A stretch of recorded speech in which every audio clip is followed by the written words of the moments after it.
The Foreign Affairs Committee, FAC, which was the precursor for the 2009 Commission of Inquiry, which ultimately resulted in the partial suspension of the Turks and Caicos Islands Constitution, has delivered a less than favorable assessment of the United Kingdom's handling of the TCI.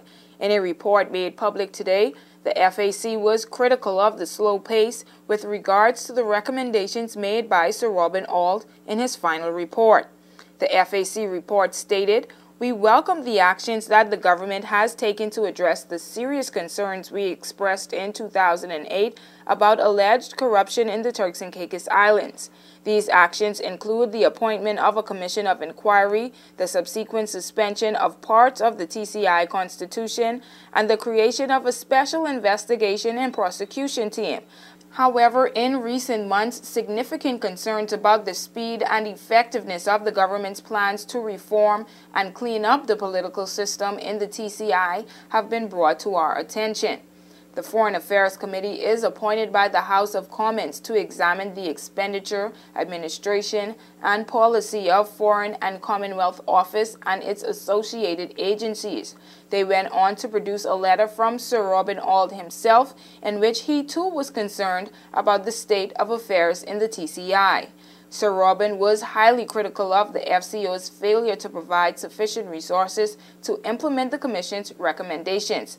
He comments that all or most of the troubles Governor Weatherall faces in trying to restore the territory to good order, efficient governance, and financial health, and the increasing chorus of challenge to his conduct of the territory's affairs flow from the British government's failure to provide urgently needed financial support.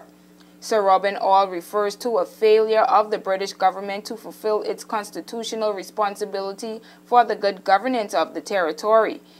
He notes the government's intention of introducing a new constitution and restoring ministerial and parliamentary government in 2011, and comments that even if funding could be guaranteed and the territory's finances restored to a manageable state by then, it could not be cleansed and governmentally administratively restructured so as to meet that timetable.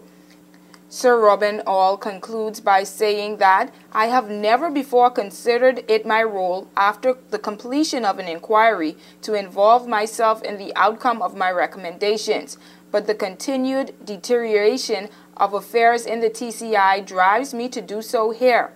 I urge you, as a matter of urgency, to intervene to secure the discharge by the FCO of its moral responsibility and to secure its international respectability by making proper provisions for the constitutional good governance and welfare of the Turks and Caicos Islands before ending interim direct rule." The report by the FAC stressed on the UK government to commit the resources necessary to ensure that the process of reform in the Turks and Caicos Islands does not unravel at a great cost to the international reputation of the United Kingdom. We will have more on these shocking developments in a subsequent newscast. For WIV4, I'm Jody Harvey.